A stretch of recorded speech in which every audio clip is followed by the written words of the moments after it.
있는데 키우니까 또 이게 컴퓨터에 따라서 파워포인트 버전이 이걸로 꺼놔야 되는데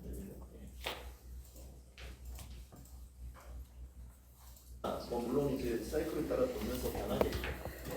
변하지만 엔탈피의 변화에 비하면 너무나 작은 양이기 때문에 결국은 운동에너지, 위치에너지 하면 생각하지 않고 엔탈피 변화만 생각을 해서 결론적으로 어떤 일이 되냐면 사이클 우리가 1, 2, 3, 4번 계속 이제 얘기를 하고 있는데 이 각 스테이지의 차이는 그냥 엔탈피의 변화를 가지고 얘기할 수 있다. 즉 뭐 열전달 아니면 일이 발생하는데 그건 전부 다 엔탈피의 차이로 얘기할 수 있다. 그리고 다음 다음에 또 자세하게 또 배웁니다. 그 다음에 얘기했던 게 아이젠트로픽 이피션시였죠. 원래는 터빈이나 컴프레서가 등엔트로피 압축 팽창을 하는 걸로 전제를 했는데 실제는 이제 그렇지 않단 말이에요. 그래서 과정이 진행됨에 따라서 엔트로피가 증가를 해버리기 때문에 우리가 항상 이제 상단 압력, 하단 압력을 이제 목표점으로 두고 왔다 갔다 하는데 그 압력단에 도달을 할 때까지 엔트로피가 계속 증가하면서 이렇게 이동을 하게 된다고 했어요, 실제로. 그러다 보니 실제로 도달해야 되는 지점보다 온도가 일반적으로 온도가 더 올라간 상태에서 이제 끝나버리고 그러다 보니 이제 이 온도 차를 이용해서 사실 그게 이제 엔탈피 차이가 되겠죠. 그 차이를 우리가 뭐 뽑아먹는 게 터빈인데 덜 내려가는 거죠. 온도 차이가 덜 내려가기 때문에 이제 충분히 이용을 못하는 거죠. 그래서 그런 걸 어떤 로스 개념으로 생각해서 우리가 아이젠트로픽 이피션시 터빈과 컴프레서에 대해서 각각 정의를 했었고요. 분모분자가 위아래가 터빈 컴프레서도 각각 반대라고 했죠. 지난 시간에 설명을 했었는데요. 그래서 제가 숙제 문제에다가 아예 그 이그젠플을 그냥 넣어놨죠. 10-6, 10-7 이게 10-7이 아이젠트로픽 이피션시에 대한 문제고 이거 그냥 브레이킹 사이클을 이그젠플 문제는 본문에다 있는 거니까 뭐 그냥 따라가면서 한번 해볼 수가 있겠죠. 혹시 공부가 더 필요하신 분은 사실 파라볼럼 쪽에 가면 문제는 되게 많거든요. 공부를 더 추가로 하시고 계시면 이제 비슷한 걸 찾아서 하시면 되는데 기본적으로 일단 이그젠플을 잘 천천히 따라가면서 이해해서 본인이 다시 한번 풀어볼 수 있게 그렇게 하세요. 그리고 이제 숙제에 대한 질문이 이제 근본적인 질문인데 구판하고 시판의 차이. 혹시 구판을 쓰시는 분들이 있을 수도 있더라고요. 근데 갔다가 돌아오면 강판이 이제 담겨 있는 거죠. 근데 뭐 이 판은 이제 내가 바꾼 게 아니라 출판사가 바꾼 건데, 근데 되게 좀 약간 개정판 중에 짜증나는 개정이에요. 그러니까 원래 뭐 많이 바꿀 일이 없잖아요. 요약하기라는 게 늘 똑같이.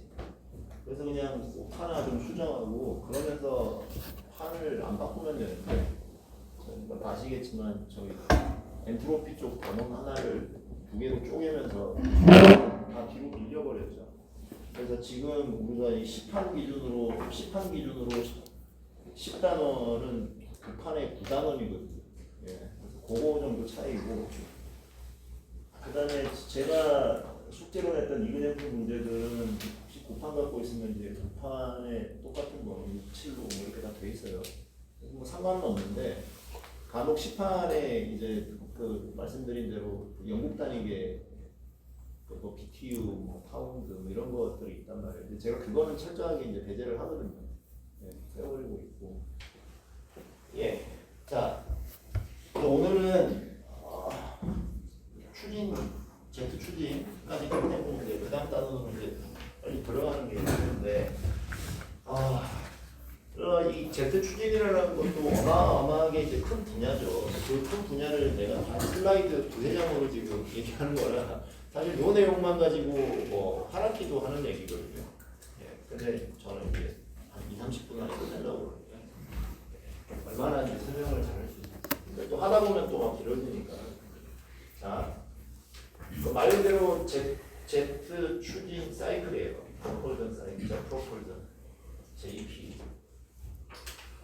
동일하게 가스터빈을 써요. 가스터빈의 어떤 원리도 동일합니다. 앞에서 봤던 거. 근데 앞에 거는 이제 소위 우리가 발전용 터빈이라고 그랬죠. 얘는 이제 추진용 터빈인데, 이건 좀 다른 회사예요. 예를 들어 뭐 지멘스 독일의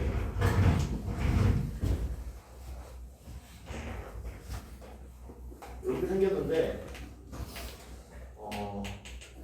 우리가 앞에서 봤던 발전용은 컴프레서 쪽이 있고 터빈 쪽이 있었죠. 얘도 같은 방향으로 돼 있어요. 자, 얘가 컴프레서고 얘가 터빈이에요. 이렇게 들어가서 이렇게 나가는 거예요. 뭔가 차이가 좀 느껴지시나요? 앞에서 봤던 거하고. 오늘 딱 뛰는 차이가 사실 하나가 있어요. 살짝 보여드릴게요. 자, 왼쪽에서 오른쪽으로 기체가 흐르는 거예요. 자, 이거 얘도 왼쪽으로 들어가서 오른쪽으로 나가는 거예요.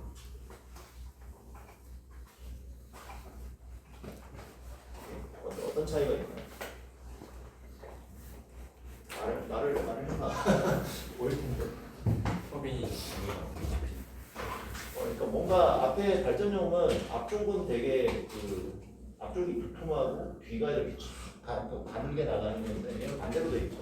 앞이 이렇게 가늘고 단수도 많아요. 그 다음에 단수가 적복하게 돼 있죠. 그래서 뭔가 완전히 뒤집어 놓은 것 같은데 방향은 이게 동일한 방향이 되겠지. 그건 이제 이유가 있겠죠. 추진용 터빈을 쓰는 목적이 이제 다른 거예요. 자, 우리가 공급하는 거는 소위 큐다 이미지요. 연료를 태워서 이제 얘를 주는데 원하는 결과물이 뭐냐? 샤프트웍이죠. 이제 발전용 터빈. 소위 말해서 이제 터빈을 생성하는 거.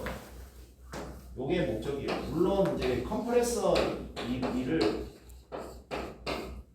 이제 빼주죠. 그걸로 이제 공기 압축을 해서 연료를 태우고 다시 터빈 일을 만들어내는, 그러니까 일을 만들어내는 게 목적인데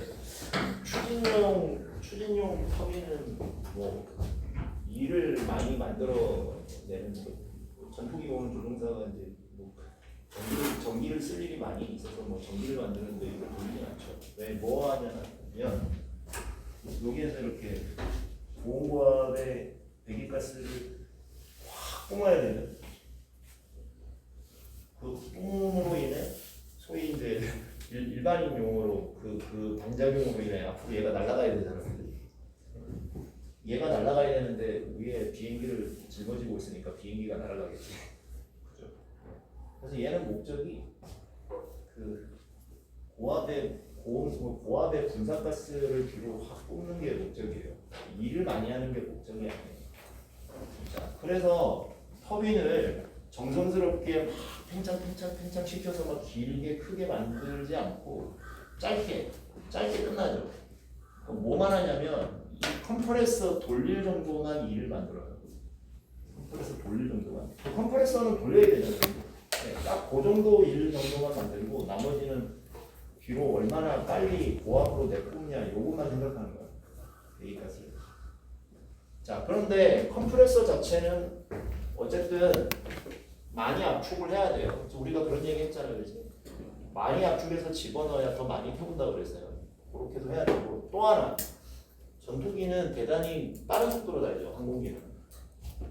자, 그러면 뭐예요? 자, 공기는 가만히 있고 얘가 어쨌든 비행기에 달아서 이렇게 날 거거든요. 그러면 상대 속도 개념으로 생각하면 얘가 정지해 있고 공기가 이렇게 들어온다라고 생각할 수 있죠. 근데 이렇게 공기가 이렇게 들어오는 속도가 어때요? 대단히 높죠. 대단히 높아요. 공기량도 많아요. 유속이 빠르면 유량이 크다는 얘기죠. 그래서 많은 양을 압축을 해야 되고 컴프레서 일이 많이 들어야 돼요. 단도 길고 엄청나게 압력을 높이고 많은 양을 압축해야 되고 사실 컴프레서 일이 적지 않게 듭니다. 그래서 딱 그 정도만 생각하고 나머지는 다. 자, 그래서 몇 가지 특징들이 많이 있는데 사실 이 부분을 이제 제대로 이해를 하려면 여러분들 책 맨 뒷단원에 컴프레서블 플로우가 있어요. 압축성 유동. 압축성 유동. 그 부분을 이해를 해야 추진은 이해를 할 수가 있는데 제가 말씀드린 대로 거의 98%의 확률로 거의 못 가요.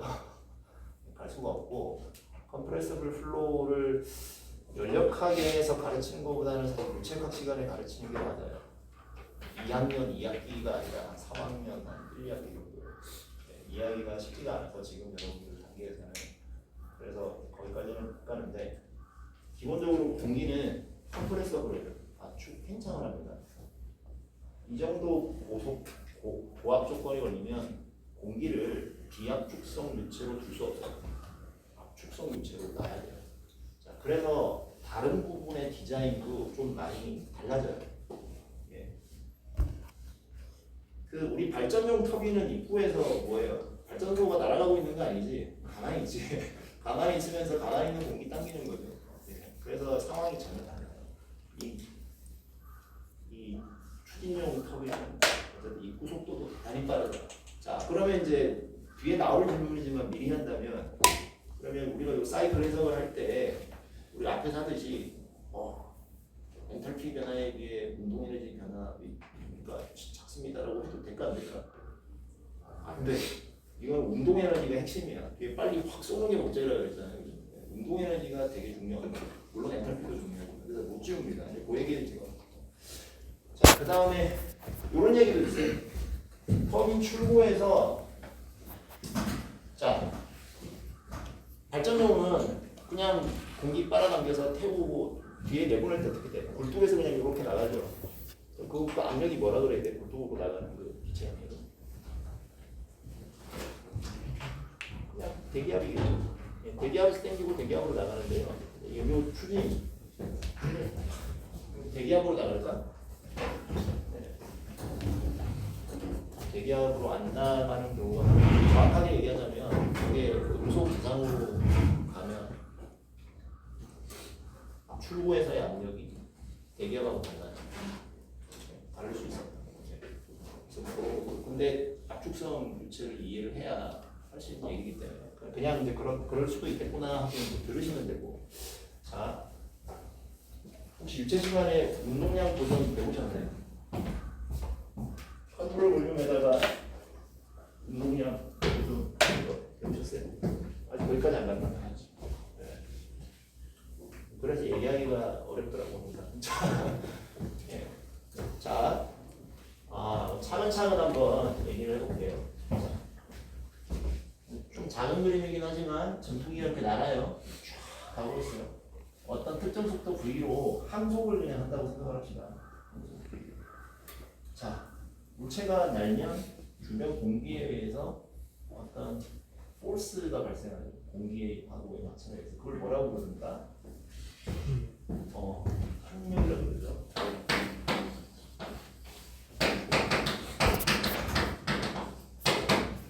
자동차든 비행기든 마찬가지죠. 어떤 이렇게 자동차가 있어서 쭉 가면 공기 유동이 이렇게 이제 발생을 해가지고 그거에 의해서 저항이 발생하죠. 그걸 우리가 이제 드래기라고 불러요.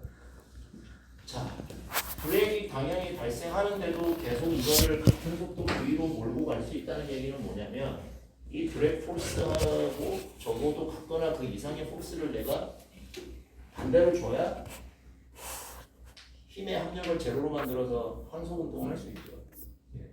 그래서 이 드래그를 이겨나가는 포스가 필요해요. 포스가. 자, 그 포스가 뭐 일단 있다고 칩시다. 자, 그 포스로 이제 밀고 가는 거야. 그런데 속도가 V야. 그러면 그 행위, 그 F로 V-축으로 밀고 가는 행위에 대한 일률, 내가 가해줘야 되는 일률은 저 물체에다가 어떻게 계산하면 돼요?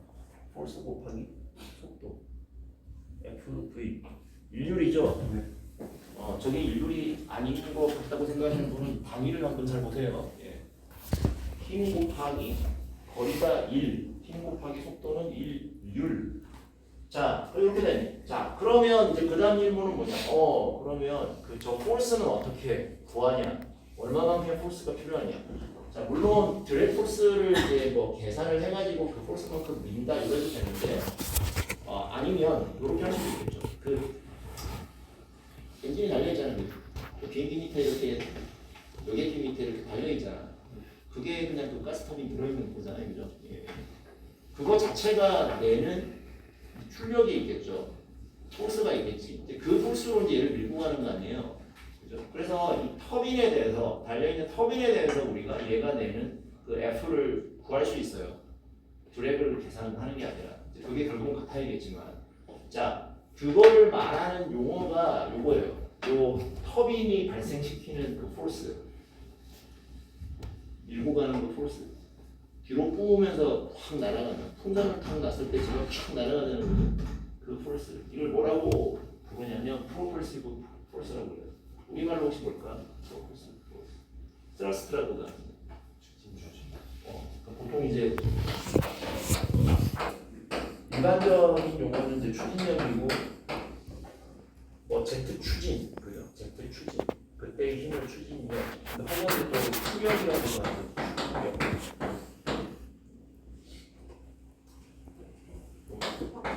말을 더 많이 쓰는 거 같아요. 이건 조금 더 정형의 언어인데 같은 거 아닙니다. 그래서 트러스트라고 불러요. 트러스트. 프로펄시브 포스.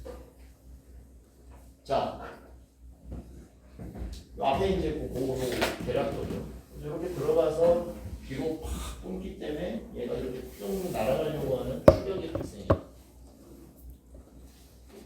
완벽한 오픈 시스템이죠. 자, 공기가 여기로 들어갑니다. 여기로 나갑니다. 2 나오고 있어. 그럼 그때 걔가 받는 폴스. 자, 그래서 유체를 저기까지 안 배웠기 때문에 내가 살짝만 얘기를 이제 해보면, 자, 비행기가 날아가기 때문에 정지한 공기를 만나는 거예요. 이거를 상대속도 개념으로 비행기를 가만히 놔두고 공기가 이렇게 들어온다라고 할 수 있겠죠. 예. 자, 그러면 얘를 정지를 시켜요. 실험 뭐 비슷하게 그럴 수 있나 모르겠네. 자, 실험을 해야 되니까 받침대를 세워서 잘 바닥에 꽂아놔야 되겠지. 네. 공기가 어느 속도로 들어온다고요? 들어오는데 이 속도가 뭐예요? 아까 비행기 날아가는 속도, 에어크래프트 속도가에 공기가 들어온다고 생각을 했죠. 에어크래프트 속도, 얘는 정지 받았어요. 자, 이렇게 들어온 공기가 여기서 미친 듯이 뿜죠. 예. 자, 그러면 얘가 이렇게 붕 날아가야 되는데 못 날아가게 잡고 있죠. 자, 그러면 얘가 얘한테 뭔가 포스를 가하겠네. 자, 이때 그 물체 끝을 배울 거야. 컨트롤 볼륨을 이렇게 잡는 거야. 컨트롤 볼륨을 잡아요. 그럼 이 컨트롤 볼륨을 우리가 이제 컨트롤 서피스를 이제 자세히 보는 게 우리 일이라는 거지. 봤더니 여기는 뭐가 있어요? 이렇게 들어오는 거에 의한 일단 M' 2는 있죠. 여기가 M' 나오고 있죠. 이 M'1, M'2는 같을까 다를까? 괜찮아요. 사실은 조금 달라요. 왜? 여기는 공기가 들어오고 여기는 연료를 넣어서 태운 다음에 연료 공기 같이 나가죠. 살짝 달라지는데 우리가 뭐라 그랬어요? 연료 보통 발전용 가스터빈은 연료 1kg 태울 때 공기가 한 수십 kg 들어간다고 그랬죠. 예. 그래서 별반 차이는 없어. 정확하게 계산하려고 그러면 연료 들어가서 연료 늘어나는 것도 같이 계산해야 됩니다. 근데 그냥 이제 M 다시 비슷하다라고 그냥 얘기를 할게요.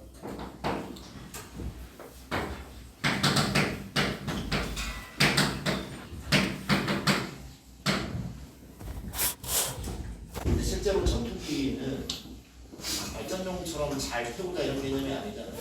속도를 더 빠르게 낸다 그러면 연료를 더 부어요. 그래서 이렇게 다른 건 조금 의미가 있습니다만 해석의 편의를 위해서 이렇게 하고, 자, 이렇게 안 날아가게 잡죠. 얘가 막대기가 컨트롤 볼륨에 포스를 가하는 안 날아가는 거를 날아가려는 걸 잡고 있으니 포스로 잡아야 되잖아요. 그 포스의 크기가 트러스트하고 똑같겠죠. 트러스트만큼 반대로 힘을 가해야 멈춰 있는 거예요.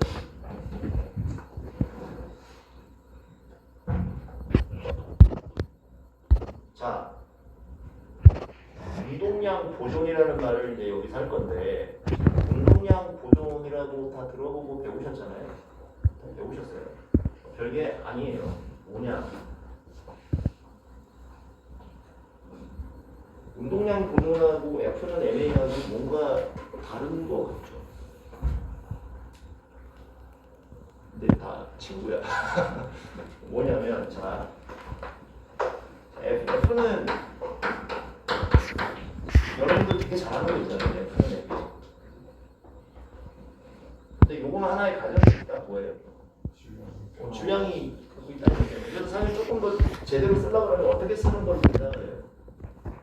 F는 A가 아니라 네, 운동량의 미분으로 쓰죠. 네, 그죠? 이렇게 봅시다. 운동량의 변화를, 운동량의 시간 변화율이 폴스, 그러니까 폴스를 가하면 운동량의 시간 변화율이 발생하는 거죠. 자, 그럼 이 상황에서 M이 일정하니까 이제 밖으로 빠지고 얘기하는 거죠. 그럼 반대로 얘기합시다. 만일에 네. 지금 이제 x 방향밖에 없죠. 네. 그래서 이걸 그냥 뭐 vx를 해도 되겠죠. x 해도 되겠죠.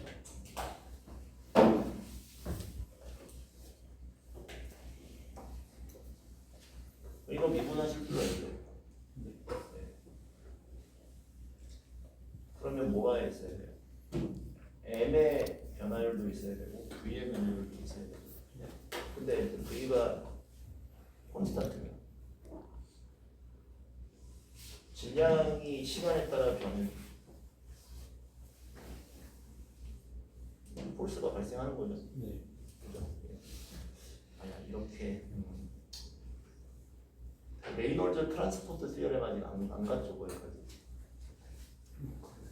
거의 하고 있어요. 지금 아니 안 가고 있어요. 아 설명하기가 너무 어렵네. 자, 우리의 컨트롤 볼륨을 한번 생각을 해보세요. 자, 그럼 내가 여기 갈게요. 자, 운동량이라는 게 있잖아. 운동량이 변하려면 힘을 가야 돼요. 자, m닷은 동일하죠. 네. 일단 m닷 v 요게 단위가 얘하고 같은지 안 같은지 한번 보세요. 단위가 같죠. 자, 아까 뭐라 그랬냐면 얘가 시간에 따라 변하는 방법이죠, 얘도. 자, 근데 m닷은 지금 같아요. 들어가는 거 나가는 거. 근데 속도가 달라졌죠. 자, 그럼 m닷 v라는 어떤 양이 여기 들어갈 때 값하고 여기 나가는 값이 다르죠. 자, 그러면 얘가 어떤 운동량의 변화 개념이고 폴스를 초래한다 그러면 여기 들어가는 거 나가는 게 달라지게 하는 근원이 필요해. 그게 뭐라고? 그래서 얘가 이렇게 달라지게 하려고 그러면 힘을 가해야 달라지지 그냥 달라지지 않는 거야. 그 힘이 어디서 온다고 보는 거예요? 여기서 가해줄 매력이 있잖아. 요 막대기가 F로 이상하지만 한번 생각해봐. 요렇게 들어온 운동량을 막대기가 F를 가해서 나갈 때 휙 나간다라고 생각할 수 있겠죠. 그런 거 같아요? 그게 운동량 보존 법칙이에요. 우리 그런 거 많이 하잖아. 물체가 막 이렇게 들어왔어. 갑자기 뭐 빨라지거나 아니면 뭐 이렇게 뭐라 그래야 돼? 미끄럼틀. 이렇게 왔는데 미끄럼틀을 이렇게 생긴 데로 오면 물체가 이렇게 오다가 확 이렇게 가잖아. 자 생각해요. 여기 올 때는 이렇게 왔는데 나갈 때는 갑자기 위로 가네. 그럼 지가 지 맘대로 이렇게 갈 수 없잖아요. 어떻게 돼? 밑에서 누가 힘을 이렇게 가해주니까 지가 이렇게 가는 거 아니에요? 그래서 밑에 꽂혀있는 막대기의 힘을 그렇게 모아는 거야. 얘가 그렇게 힘을 줬구나. 얘도 마찬가지지. 슬 들어갔다가 팍 나가는 거는 얘가 이렇게 확 세게 밀어줬다는 얘기죠. 그런 관점에서 이제 구하는 게 운동량 그런 방정식이고 유체 시간을 배울 거예요. 괜찮으세요? 아니 뭐 몰라도 돼. 난 몰라. 나 어차피 연락각 시간이니까. 자, 그래서 이 MW의 변화의 차이를 가지고 우리 F를 구하는 거예요. 그 운동량이 유체각 시간에서 뭐 여러 가지 중에서 제일 중요한 컨셉 중에 하나예요. 내 입장에서는. 자, 그래서 두 개 MW의 차이. 자, 엑시타고 인의 차이죠. 확 나가 여기서 확 나가는 거하고 슬쩍 들어오는 거하고 그 차이만큼 내가 F를 가해줘야 가능하다는 얘기고. 근데 이게 아까 F가 뭐였냐면 얘가 추력을 가지고 날아갈 거를 붙잡고 있는 힘이라고 그랬죠. 또 결국 그러니까 이제 이 추력이 이렇게 계산이 되는 거예요. 입구 출구의 MW의 차이. 자, F가 트러스트. 자, 그럼 다시 이제 여기로 돌아와가지고 아까 F하고 비행기 속도하고 곱하면 인율이 된다 그랬죠. 네. 추진 인율. 그래서 두 개가 F 킬로와트로 나오겠죠. 근데 가만히 생각해 보면 많은 경우에 저 V 인내 터빈으로 들어가는 유체의 속도가 아까 뭐하고 같다 그랬어요? 비행기 속도하고 같다 그랬죠. 예, 사실은 이제 이게 일반적으로 적용할 수 있는 개념이겠죠. 그래서 얘가 같은 거라고 생각하면 대부분 그렇다. 자, 그 다음에 추진 효율, efficiency. 뭐를 efficiency라고 하면 될까? 자, Q단 인분의 추진 파워. 자, Q단위는 내가 나이 열에너지 시간당. 시간당 2죠. 그러니까 이렇게 하는 게 아마 뭐 합리적인 것 같아요. 그래서 위는 이제 드래프스 F에다가 V 에어크래프트 위에 바로 갖고 온 거고. 자, Q단위로는 어떻게 계산할까? 결국은 이제 연료를 태워서 얻는 것이니 연료 공급량, 시간당 공급량에 연료의 발열량을 곱하는 거죠. 킬로그램당 연료의 발열량이죠. 몇 킬로줄이 열 에너지가 생기는지 이렇게 계산을 할 수 있다. 그래서 아까 말씀드린 대로 얘를 조금 더 정확하게 식을 쓰려고 그러면 들어갈 때 나갈 때가 좀 다른 거죠. N-. 그것까지 신경을 써야 되긴 합니다. 그래서 이제 기본적인 걸 간단하게 했는데 아직 한참 멀었어요. 자, 이제 요거를 좀 보세요. 또 여기는 1, 2, 3, 4, 5, 6이라고 번호를 6개나 붙여놨어요. 뭔가 좀 기분이 안 좋은 일이 있나 봐 또. 자, 근데 사이클 모양은 일단 동일합니다. 예, 똑같이 생겼죠. 브레이튼 사이클. 그리고 요거는 우리가 등엔트로피 압축으로 이상적으로 놓을 수 있는 건데 이제 1, 2, 3 이렇게 하네요. 자, 2, 3이 등엔트로피 압축으로 놓는 건 뭐 알겠어. 우리 그렇게 컴프레서가 그렇게 가정을 했으니까. 그런데 1, 2도 압축 과정이래요. 감정이 높아지는 과정이에요. 그것도 등엔트로피로. 1, 2. 자, 밑에 이름을 뭐라고 해놨어요? 디퓨저라고 되어 있네. 압력이 높아집니다. B를 좀 살짝 볼까요? 자, 456은 등엔트로피 팽창인데 이것도 마찬가지야. 4, 5는 알겠어. 여기 돌아가는 거 있는 거 보니까 얘가 터빈인데 5에서 6도 압력이 떨어지네요. 저걸 하나 달아놨죠. 우리 비행기 이런 거 달리는 거 많이 봤죠? 자, 뭐라고 되어 있어요? 노즐이라고 되어 있죠. 그래서 디퓨저가 있고 노즐이 있네요. 자, 디퓨저와 노즐 많이 봤죠? 네. 노즐의 목적은 수돗물이 이렇게 질질 나오는데 앞에 이렇게 가는 거 하나 끼면 쫙 나가잖아요. 그 노즐이죠. 자, 이렇게 제가 왔다가 나가는. 보통 이렇게 그리죠? 이게 뭐라고? 노즐. 디퓨저는 반대 개념이거든요. 한번 보세요. 디퓨저는 이렇게 좋은 거를 넓어지잖아, 그렇지?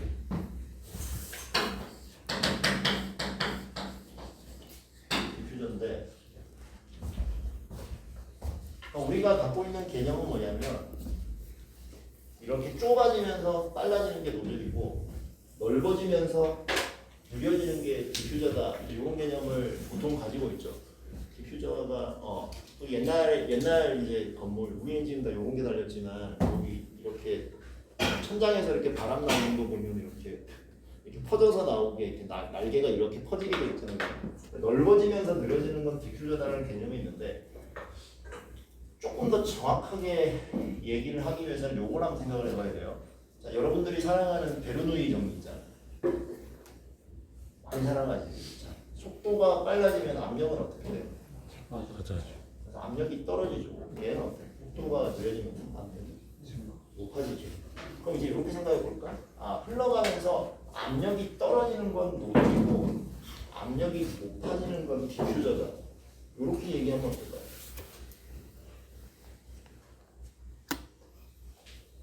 그죠?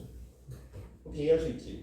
자, 그 다음에 물어볼게. 자, 베르누이 이퀘이션은 내 맘대로 자연스럽게 적용했는데 베르누이 이퀘이션의 근본 전제 조건은 뭐예요? 여러 가지가 있지만 뭐 정상 유동이고 뭐 정성이 없어야 되고 이런 것들.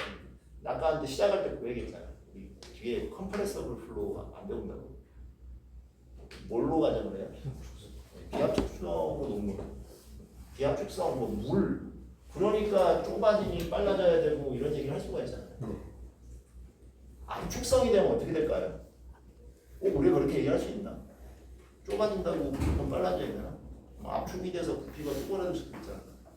생각을 이제 좀 해봐야 되는 거야. 자, 그래서 디파인을 그렇게 해요. 그래서 노즐은 오히려 그러니까 이게 프레셔가 떨어지는 과정으로 보고 디퓨저는 프레셔가 이제 올라가는 과정으로 봐보는 거죠.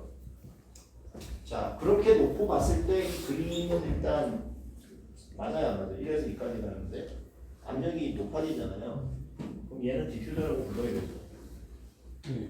그죠? 5에서 6은 압력이 이제 떨어지는 과정으로 볼까 하면 노즐로 가야 돼.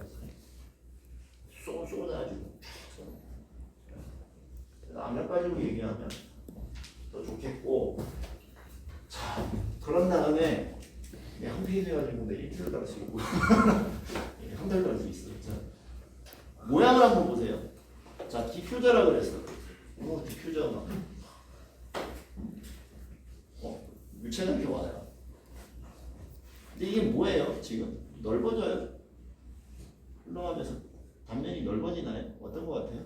좀 좁아져. 좁아지죠. 오히려 좁아져요. 여기 노즐이야, 노즐. 이건 어때?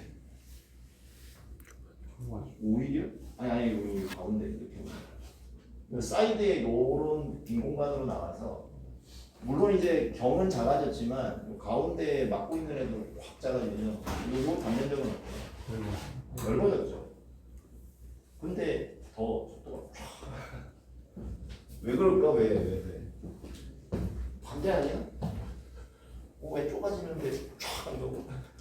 좁아지는데 왜? 그러니까 이게 압축성 유동이기 때문에. 자, 우리 기체가 압축이 되면 압력이 높아지면 부피가 어떻게 돼요? 쪼그라들죠. 네. 그러면 같은 유량 대비 속도가 어떻게 될까? 느리게 가도 되지 않아요? 부피가 조금만 한데. 반대로 생각해볼까? 압력이 떨어져요. 기체가 팽창을 하죠. 그러면 최적 유량 자체가 늘어나야 되죠. 네. 그럼 속도가 늘어나야 돼요. 그래야 그 최적이 빠져나갈 수 있잖아, 빨리. 네. 그래서 프레셔에 의해서 이게 압축 팽창되는 효과를 고려하기 시작하면 꼭 이렇게 된다고 말할 수 없어요. 좀 더 이렇게 와닿게 얘기하면, 자, 그냥 일반 공기를 빨아들여서 이렇게 하면 속도가 보통은 그냥 일반적으로 빨라지겠죠. 근데 어느 지점에서 빨라지다가 소위 말해서 요 마크 넘버라고 그러는데 마크 넘버의 정의도 나중에 배우시겠지. 이 음속분의 속도거든요. 공기 기준이에요. 자, 마하 넘버 마하 1 이러면 음속이라는 얘기죠. 네. 이 속도가 마하 1이 되잖아요. 거기서부터는 오히려 팽창을 이렇게 벌려줘야 더 빨라져요. 아까 말씀드린 대로 압력이 떨어져서 기체가 팽창하는 효과 때문에 부피가 커지고 더 빠르게 가는 거야. 그래서 이 전체가 노즐인 거야. 이렇게 되면서 압력은 계속 떨어지면서 속도는 계속 빨라져요. 마하 1을 기준으로 이제 이렇게 열려요. 이게 다 18단원에 있는 거예요. 갈 수가 없어. 그래서 여기서 얘기를 좀 했어요. 와, 오, 벌써 40분 지났어. 자, 그래서 압축을 압력이 올라가는 우리 하단 압력에서 상단 압력으로 이제 가야 되잖아요. 하단은 당연히 여기로 대기할 거예요. 자, 상단은 이제 요런데 이제 압력이죠. 연소수인데. 자, 그래서 디퓨저로 먼저 자연스럽게 구조적으로 살짝 압축을 하고 컴프레서로 신나게 돌려서 엄청 올리고 3, 4에서 연소하죠. 연료를 쏘아가지고 불을 펴는 다음에 4, 5번 터빈 돌리고 5, 6번 더 추가로 팽창시켜서 속도 빠르게 한 다음에 나간다. 대기로. 이렇게 이제 구성이 돼 있어요. 자, 뭐 이제 대충 얘기를 하고 그래서 그 예제를 풀 준비는 다 됐어요. 물론 숙제로 요거를 이제 넣었는데 조금 몇 개만 그래도 한번 식을 한번 써볼게요. 자, 그래서 지금 V1 1번 디퓨저 입구에서의 속도죠.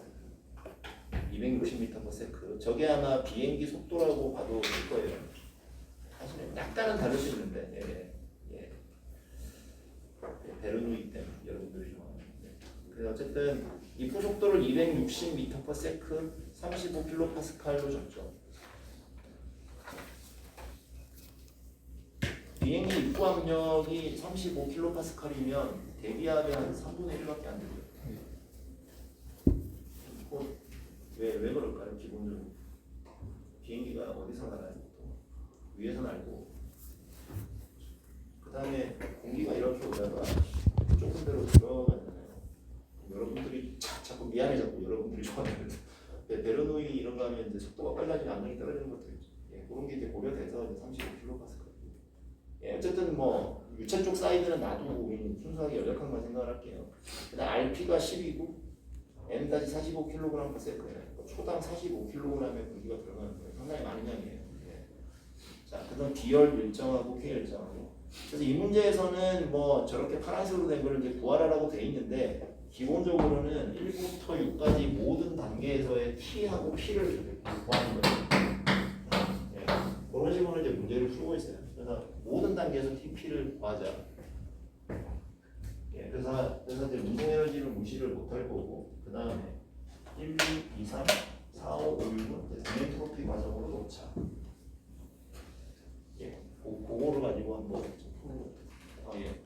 손으로 풀어요. 자, 그래서 여러분들이 쓸 수 있는 식은 1법칙밖에 없다고 그랬죠. 그래서 일반적으로 전체적으로 스테디한 과정이기 때문에 이런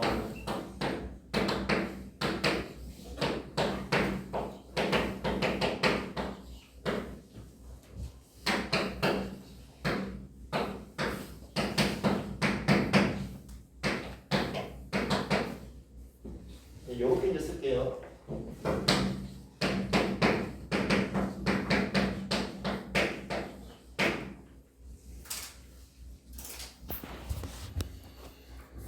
각각의 요소가 있죠. 1에서 2, 2에서 3, 쭉 5에서 6까지 갈 텐데 뭐 이 식을 뭐 계속 쓰는 거죠. 근데 어떻게 했다고? 운동 무시할 수 없다. 이거 워낙에 고속이에요. 운동에는 무시할 수 없다. 자, 1, 2를 한번 볼까요? 자, 1에서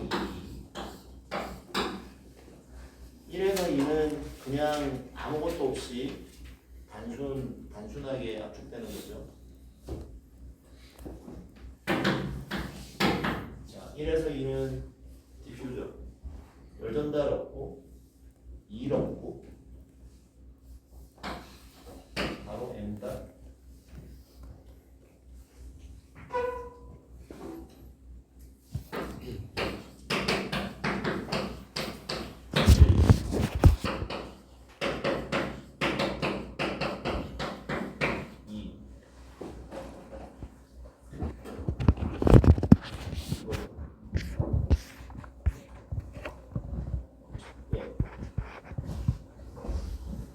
그 다음에 M닷은 당연히 지금 뭐 인아웃이 같으니 사이클상 사이클 M닷이 같은 치고 그 다음에 H1, H가 있고 자 입력, 출력이 있는데 여러분들 이제 풀이해 보면 요 과정을 살짝 해놨어요.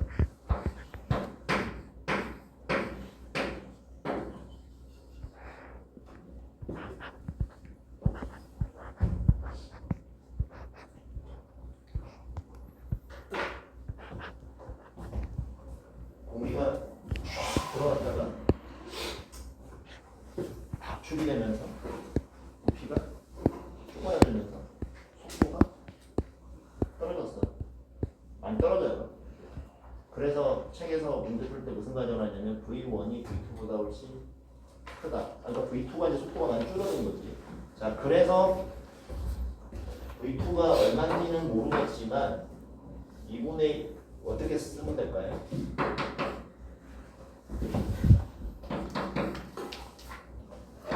H1 마이너스 2Y 마이너스 책을 따를게. 이렇게 합시다. H1 마이너스 H2가 어떻게 쓰면 될까요? 이렇게 쓸게요.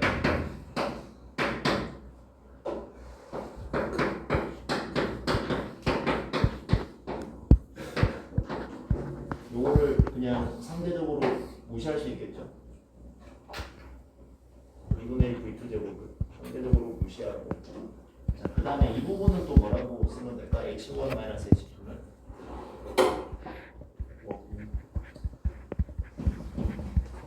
자 그냥 공기가 1번, 2번 H1 마이너스 H2죠. 우리가 원하는 거는 아까 K하고 P를 구하고 싶은 거거든요. 각 단계에서. 그래서 우리가 P1, P2, P2 이런 식으로 각 단계에서 계속 알아나가고 싶은 거예요. 자, 그런 다음에 보니까 CP가 상수로 주어졌죠. 그러면 H1-H2는 뭐라고 쓰면 돼요? 예, 이렇게 가지고 오면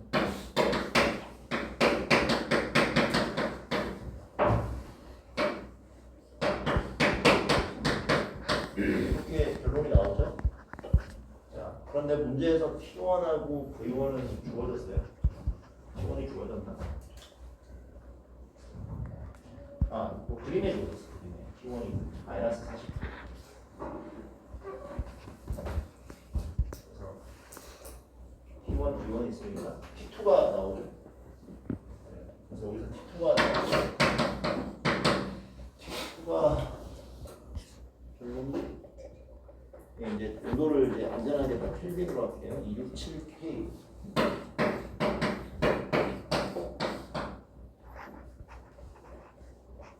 낮은 온도고. 자, 그 다음에 T2가 나왔으면 P2는 어떻게 구하냐? 여러분들이 알고 있는 거의 몇 개 안 되는 식. 1에서 2가 등 엔트로피 압축 과정이므로 우리 T하고 P 사이의 관계식을 쓸 수가 있죠. 뭘 쓰라고? T하고 P 사이의 관계식이 요좀 밑에 있는 거 대부분 나오는 식이죠. 저걸 가지고 P2를 구할 수가 있다 없다? 있다. 예제 그대로 있는 거예요. 다만 여러분 책은 이게 연기 따르기로 되어 있어서 조금 헷갈릴 수는 있지만 식은 똑같죠. 이렇게 계산 숫자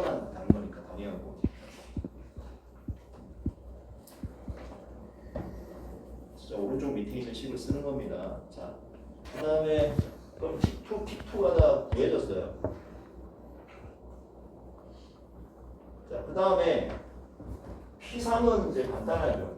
자, 1하고 3 하단 압력, 상단 압력인데 그거의 비율이 10이라고 그랬죠. 그러니까 P3는 그냥 P1의 10배죠. 여러분도 책에 보고 돼 있을 거고요. 자, 그래서 P3는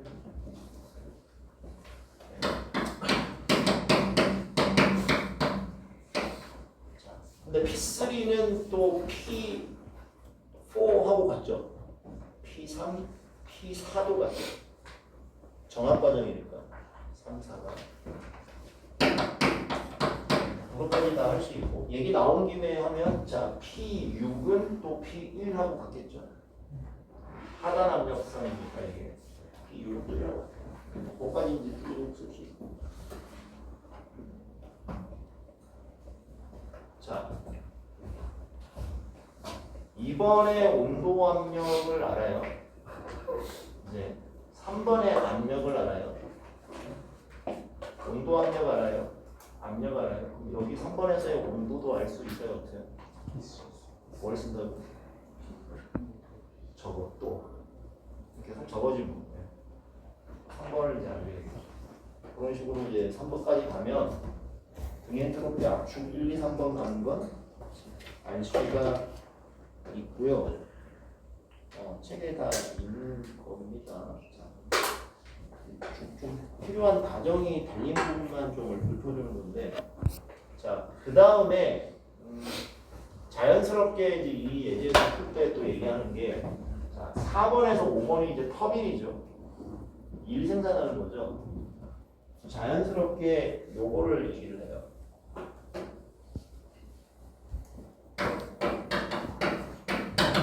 터빈인데, 자, 터빈에서 나오는 사이클당 뭐 단위량당 1이 있죠.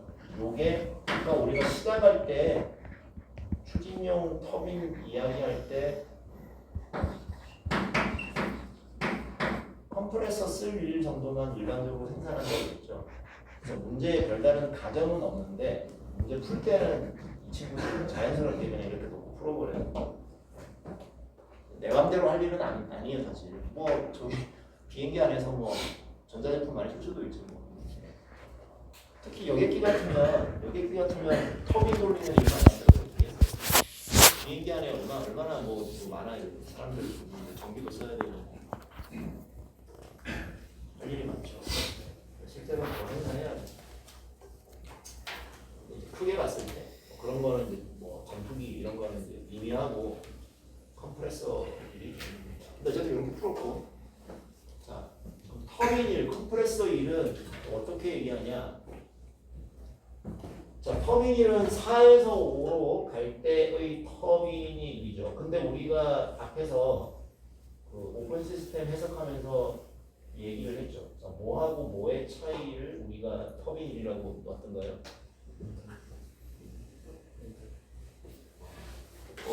뭐라고? 엔탈피 차이라 그랬죠. 예. 물론 이제 운동 에너지 변화가 여기는 중요해요. 중요한데, 자, 아까 빠르게 와서 여기는 속도 거의 이제 무시한다 그랬죠. 자, 이 빠르다는 건 여기 기준이에요. 얘하고 얘를 무시하지 말라. 일단 여기로 들어오니까 이제 상대적으로 낮아서 운동 에너지 무시했는데 여기 압축했어요? 태워요? 돌려요? 다 기계장치 속이죠.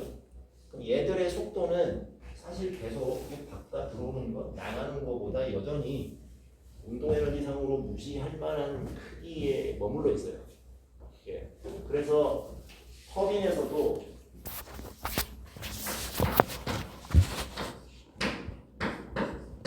이제 카이네틱 에너지 차이죠. 터빈하고 컴프레서 내에서도 이 변화를 무시하는 걸로 우리가 앞에서 그렇게 얘기했었죠. 예. 자 그렇게 한다면 자 터빈 1은 H4에서 H5 내려간 것만큼 터빈 1이 나오고 컴프레서 1은 2에서 3으로 올려주는 거죠. 그래서 표본만큼. 그러니까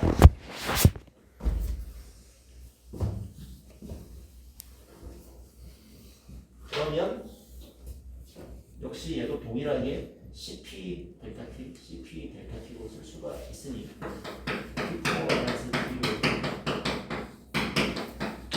이렇게 쓸 수 있겠다. 그죠? 예. 자, 그런 식으로 요 이제 논리를 전개를 해나갑니다. 저 대부분 요 지금 얘기한 요 정도 가지고 1에서 6까지 다 지금 풀어요. 그래서 최종적으로 구하는 건 이제 출구 이제 빌라스티인데 그거는 이제 5에서 6 사이클, 5에서 6 모듈에서 식 적용해서 할 수가 있겠고 잘해보세요. 자, 그런 다음에 마지막으로 이제 W.P를 구하는 그러려면 이제 추력이 있어야 되고 뭐 그런 것들을 이제 구하기 됩니다.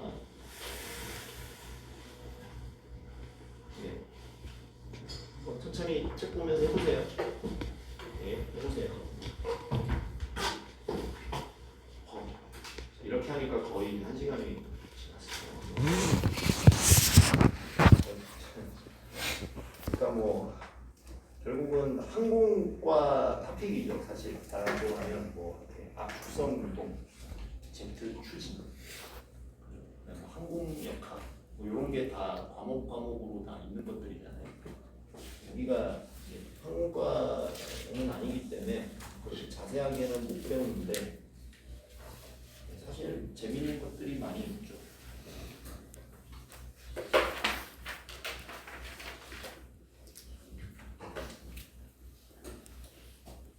물을 쓴다는 얘기예요. 근데 물론 물 말고 액체가 기체돼서 뭐 증기 상태로 될 수 있는 거는 뭐 엄청나게 많은 거죠. 다 쓸 수가 있는데 근데 그냥 물을 쓰는 거죠. 왜 물이 가장 편하고 노출돼도 안전하고 뭐 좀 좋은 거니까 좋아요. 여러 배로 좋아요. 얘는 물이다. 앞은 가스다. 얘는 물이다. 근데 가스라고는 했지만 뭐 따지고 보면 그냥 공기였죠. 그래서 공기를 쓸 거냐 물을 쓸 거냐인데 자 작동물체는 스팀이에요. 사실은 베이퍼라기보단 스팀이에요. 스팀은 뭐고 베이퍼는 뭐냐? 베이퍼는 말 그대로 이제 기체예요. 이게 이제 전기가 돼서 기체. 우리가 소위 뭐 포화 증기, 과열 증기라고 할 때 이제 그거고 스팀은 베이퍼하고 리퀴드가 섞여 있는 걸 스팀이라고 해요. 좀 다르죠. 둘 다 뭐 우리는 그러잖아요. 뭐 김난다 뭐 꼬모자 나오고 대관 이렇게 딱 해가지고 뭐 영화에 보면 쫙 나오고 이런 거 이렇게 구분을 하셔야 되고. 자, 왜 물 스팀을 작성물체로 쓰냐? 좀 더 골치 아픈데. 자, 우리가 이 사이클이라는 건 기본적으로 뭘 이용했냐면 엔탈피 변화를 이용하는 거라고 이제는 받아들일 수 있죠. 엔탈피 차이를 이용해서 일을 만들고 열 전달을 시켜도 엔탈피 차이로 나타내지고 그런 거였어요. 물의 특징이 어때요? 공기의 물이 비열이 크죠. 비열이 커요. 그래서 같은 온도를 변화를 시켜도 같은 온도차 델타 T에 대해서도 델타 H가 훨씬 크게 나옵니다. 우리가 기본적으로는 이제 사이클을 돌리는 거 그럴 거 아니에요, 그죠? 높은 온도, 낮은 온도, 높은 압력, 낮은 압력인데, 그래서 동일한 온도 변화에 대해서도 더 큰 델타 H를 유발할 수가 있다. 이건 아시죠? 네. 시기가 커서 그렇습니다. 뭐 숫자를 얘기하자면 우리가 공기가 아까 1.003 이랬잖아요. 1인데 물은 이제 과열 증기. 똑같은 기체끼리 비교해야지 기체는. 기체 2에 2 기체. 자, 근데 뭐 저거보다도 더 중요한 건 이건데 잠열이라는 게 존재를 해요. 그래서 우리가 이 사이클에서는 물에 증기로만 쓰지 않고 뭐 아까 이게 스팀이라고 그랬잖아요. 상변화도 되고 난리가 나는데 자 근본적으로 물이 비열도 기체 상태에서 크고 액체 상태에서도 크지만 잠열이 무지막지하게 커요. 델타 FG라고 하는 거 있죠. 델타 HFG.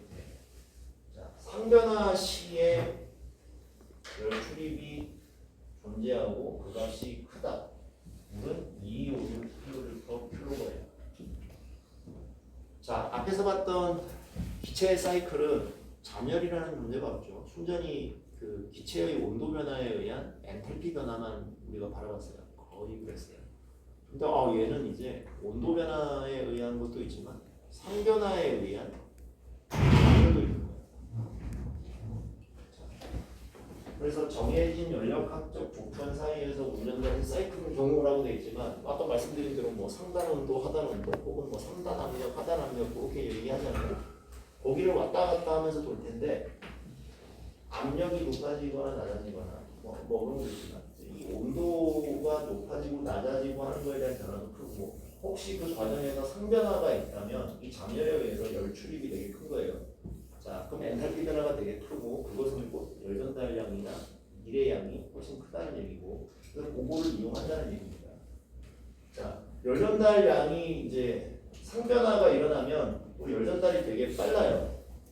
빠르다는 얘기는 같은 시간에 훨씬 더 많은 열 에너지 이동이 있다는 얘기인데 우리가 물이 이렇게 있을 때 물을 끓여서 기화를 뭐 조금만 시켜도 되게 많은 에너지가 날아가죠.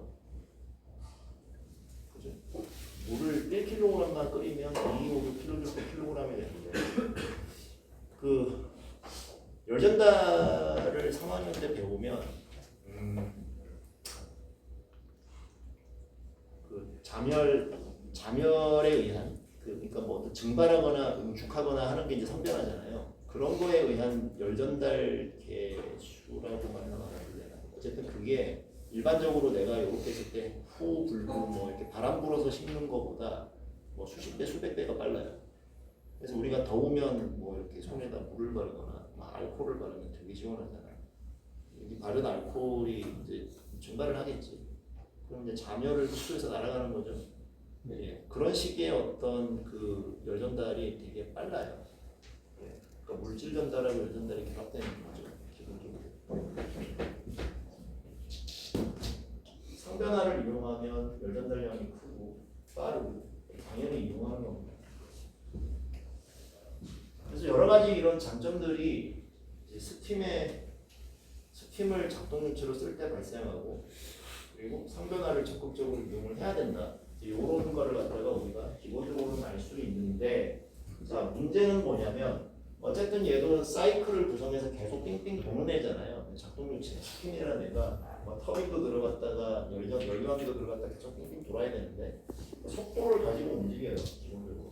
자 그런데 증기 상태의 기체물도 있고 그 속에 액체물도 있는 거예요. 근데 이게 확 날아가는 거예요. 쉽게 말해서 이제 배관 영화에서 탁 하면 이렇게 쫙 나오듯이 여기에 기체도 있고 안에 물방울도 있는 거예요. 그래서 이 날아가는 유체 속에 물방울들이 작은 물방울들이 존재하는 거예요. 근데 그게 날아가면서 우리가 사용하는 터빈이나 컴프레서가 되게 민감하고 복잡한 구조 아니에요. 날개도 있고 이럴 때 이제 날면서 촥촥촥 부딪히겠지. 총알을 그냥 이렇게 탁 때리면 안 죽잖아. 근데 그게 왜 맞으면 죽어? 되게 빠르고 운동 에너지가 높으니까 그런 거죠. 근데 물방울도 마찬가지고 느리게 닿으면 아프지가 않지. 근데 빨리 날아와서 부딪히면 아프겠지. 우리 터빈이니까 아프겠지.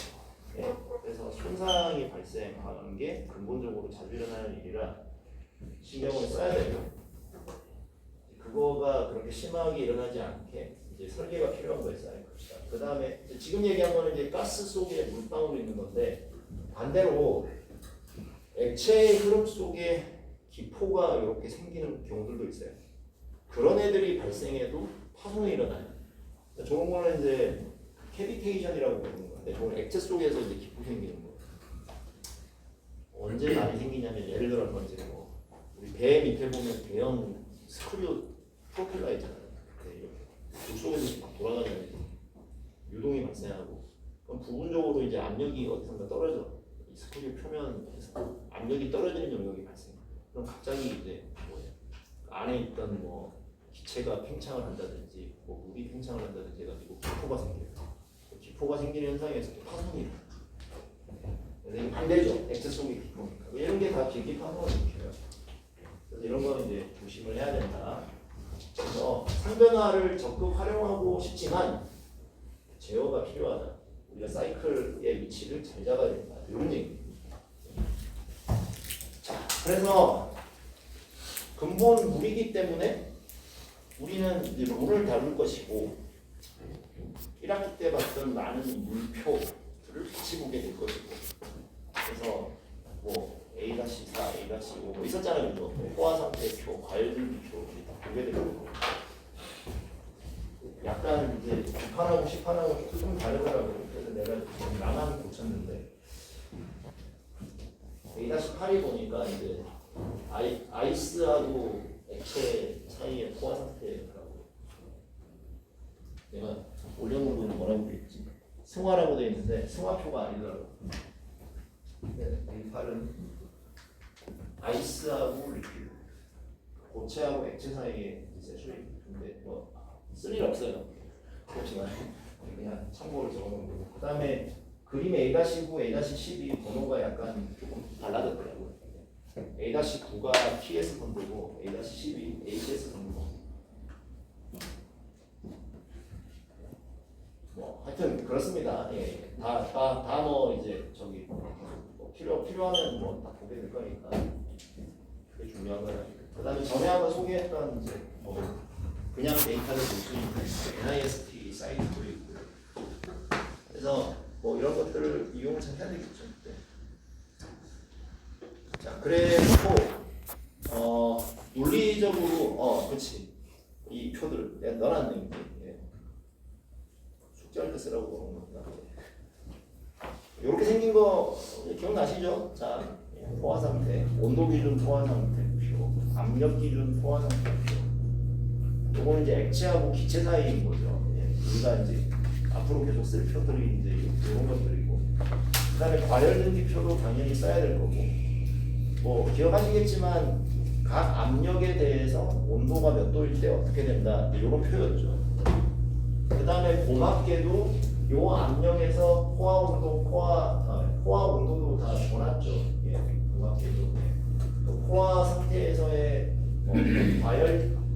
과열 증기표니까 증기에 대한 건데, 요 압력에서 포화 온도가 이거고, 뭐 세츄레이티드 됐을 때에 그러면 여기 나와 있는 VUHS는 포화 증기에 대한 값이죠. 포화 증기. 그러니까 포화 증기에 대한 값을 앞에서 봤던 포화 상태 표에서도 찾을 수 있겠지만 약간 친절을 더해서 과열등기표에 이제 포화 상태 값은 포화 증기 값을 줘놨다. 뭐 사족이지만 이 말씀을 드리고. 자, 여기까지 하면 될 것 같아요. 자, 요 얘기를 하고 끝내죠. 자, PS 선도에서 자, 가스 P 콘스탄트 라인이 요랬죠. 여기 계속 보고 있죠. 이거 이제 받아들여야 돼. 스핀. 자, 우리가 물을 얘기할 때 PS 선도가 있으면 이제 포화돔이 있었죠. 이렇게 그렸잖아. 그래서 여기는 뭐 좀 복잡하고 괴로운 곳이야. 근데 여기는 뭐라 그랬어요? 과열진인데 그냥 기체죠 뭐 여기. 기체잖아. 기체이므로 내가 TS 선도에서 자 여기는 이제 이렇게 생겼지만 여기는 기체이므로 P 콘스탄트 라인을 그려보세요라고 하면 여러분들은 뭐 기체니까 뭐 이렇게 그리겠지라고 그리겠죠. 아니 그래야 되는 거 아니야. 자 그렇게 해서 잘 내려오다가 여기 이제 고민이 되지. 갑자기 이상한 애를 만나는 거야. 만나서 이제 어떻게 할 거야? 그 P 콘스탄트. 여기는 포화 상태고 계속 이렇게 엔트로피를 낮춘다는 얘기는 열 에너지를 제거하면서 이제 가야 된다는 얘기인데 상변화가 일어나죠. 근데 우리가 알고 있는 게 뭐냐면 상변화가 일어날 때는 온도가 일정하더라. 온도가 일정하더라. 그럼 이제 여기서 P 콘스탄트 라인을 이제 온도도 일정하지만 그러니까 P 콘스탄트일 때 온도가 일정하므로 수평하게 이렇게 갈 수밖에 없죠. 예, 알고 있잖아요. 그 다음에 자, 그 다음에 여기까지 왔어. 이제부터는 액체인데 액체는 엔트로피 변화, 즉 열 전달로 밖으로 열을 빼내야 엔트로피가 내려가는 거죠. 자, 그때 압력의 변화보다는 뭐에 의존한다고 그랬어요? 얘의 뭐 엔탈피가 높고 낮고는 액체 같은 경우에는 압력보다는 다 온도의 문제라고 그랬죠. 뜨거운 물, 찬물의 문제지. 1기압 물, 뭐 2기압 물 이게 중요하지 않다고 그랬어요. 자, 그래서 같은 압력에 대해서 어쨌든 엔트로피를 낮추면 온도가 떨어지고 모두 동의하시잖아요. 계속 이렇게 갈 거예요. 자, 그런데 여기까지 봅시다. 자, 그래서 등압선이 이렇게 형성이 될 수밖에 없고 TS 선도에서 이 수많은 라인들이 전부 다 이제 등압선이거든요. 자, 조금 전에 얘기한 대로 요 문제는 미미야. 그러니까 이게 선도도 사실 9판 선도가 더 좋아. 10판의 선도가 좀 많이 좋아. 그래서 이렇게 등압선이 와서 이렇게 가서 이렇게 이제 내려가야 되는데, 자, 임계점을 넘어서면 상변화가 없으니 임계점 넘어서는 여기 녹색선이요. 이런 식으로 이제 등압선이 형성이 되는 거죠. 상변화가 없잖아요. 그렇게 얘기했죠. 그래서 등압선이 있는데 여기가 무지하게 촘촘하죠. 그 얘기 무슨 얘기냐면 액체는 아무리 압력을 미친 듯이 변하고 줄이고 해봤자 별로 엔트로피나 온도가 별로 달라지지 않는다는데 그것 때문에 되게 좋은 거예요. 거기가 나타나요. 그래서 여기가 가까운 것 같아도 압력 차이가 엄청나요. 가까운 것 같아도 무지하게 면차가 많이 나는데. 오케이? 예. 이 정도까지 오늘 일단 얘기를 해야 될 것 같네요. 예. 다음 시간에 계속 하시죠.